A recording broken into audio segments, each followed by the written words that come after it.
Welcome to the IGNOU tech में आप सभी का स्वागत है। तो दोस्तों, आज आप लोगों के बीच फिर से लेकर हम आ चुके हैं मोस्ट इम्पोर्टेंट क्वेश्चन, जिसका विषय कोड है BHDC 131। तो आइए हम देखते हैं। वीडियो को स्टार्ट करने से पहले आप सबसे एक छोटी सी रिक्वेस्ट है, यदि आप हमारे चैनल पर नए हैं तो हमारे चैनल को सब्सक्राइब कर लीजिए तथा साथ ही PDF प्रोग्राम के लिए टेलीग्राम चैनल को ज्वाइन कर लीजिए, द इग्नू टेक। दोस्तों, तो आइए पहला क्वेश्चन है। इसमें क्वेश्चन द्विवेदी युग की प्रवृत्तियों को रेखांकित कीजिए। तो इसको हम आंसर में कैसे लिखेंगे, आइए देखते हैं। इसको हमें आंसर में लिखना है, उत्तर में हेडिंग डाल के द्विवेदी युग की प्रवृत्तियाँ निम्नलिखित है जो इस प्रकार से है। फिर नेक्स्ट टॉपिक में हमें लिखना है राष्ट्रीय प्रेम की भावना। इसमें हमें लिखना है द्विवेदी युग के काव्य की सबसे प्रमुख विशेषता यह है कि इस काल के कवियों की रचनाओं में राष्ट्र के प्रति प्रेम दिखाई देता है। उन्होंने इस काल में जितने भी कविताएं लिखी, जितने भी साहित्य की रचना की, उनमें राष्ट्र के प्रति प्रेम अवश्य ही दिखाई देता है। फिर हम नेक्स्ट टॉपिक में लिखेंगे मारी के पौधाओं का वर्णन। इसमें हमें लिखना है द्विवेदी युग के साहित्य की विशेषता यह है कि इस काल के कवियों ने तत्कालीन समाज में नारियों के पीड़ाओं का वर्णन अपने काव्य में किया है। फिर नेक्स्ट हेडिंग डालेंगे अंधविश्वास का विरोध। इसमें हमें इस प्रकार से लिखना है द्विवेदी युग में जितने भी कवि हुए या साहित्यकार हुए, सभी ने समाज में फैले हुए अंधविश्वास का विरोध किया।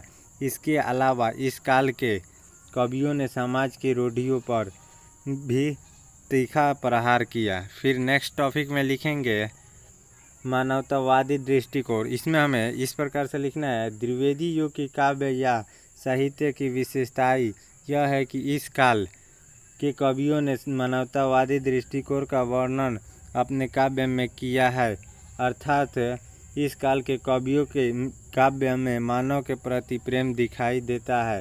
फिर नेक्स्ट टॉपिक में लिखेंगे खड़ी बोली का प्रयोग। इसमें हम इस प्रकार से लिखेंगे द्विवेदी युग के काव्य की सबसे प्रमुख विशेषता यह है कि इस काल के कवियों ने अपनी रचनाओं में खड़ी बोली का प्रयोग किया है। हमें नेक्स्ट हेडिंग डाल के लिखना है प्रकृति का चित्रण। हमें इसमें इस प्रकार से लिखना है प्रकृति का चित्रण भी द्विवेदी युगीन साहित्य की प्रमुख विशेषता है, क्योंकि इस काल के जितने भी कवि थे उन सभी कवियों ने अपनी रचनाओं में प्रकृति का चित्रण बहुत ही मनोरम और सुंदर ढंग से किया है।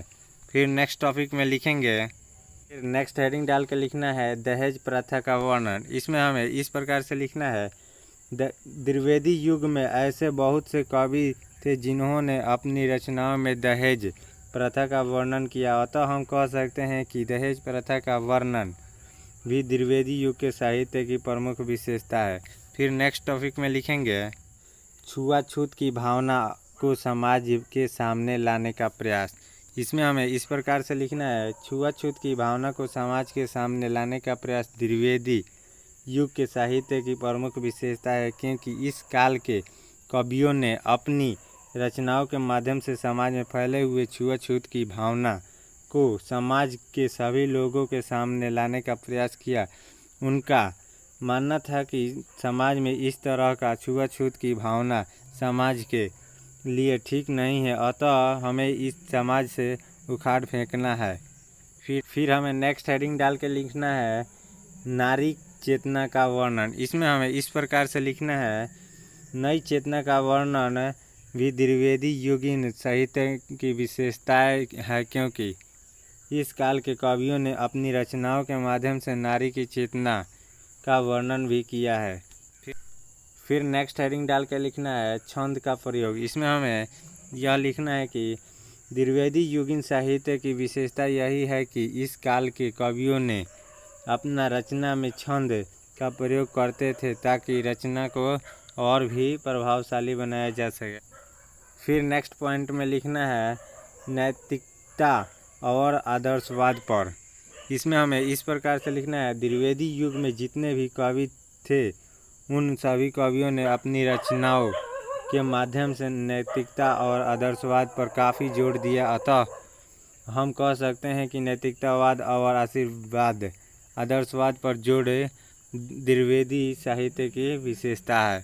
फिर नेक्स्ट हमें टॉपिक में लिखना है द्विवेदी युगीन साहित्य के कवि को हम लोग देख लेते हैं। इसमें है हजारी प्रसाद द्विवेदी, मैथिली शरण गुप्त, रामचंद्र शुक्ला आदि। सो गाइस, यह वीडियो आप लोगों के लिए हेल्पफुल रहा होगा। आप सब हमारे चैनल को सब्सक्राइब कर लीजिए तथा साथ ही टेलीग्राम चैनल को ज्वाइन कर लीजिए PDF प्रोग्राम के लिए।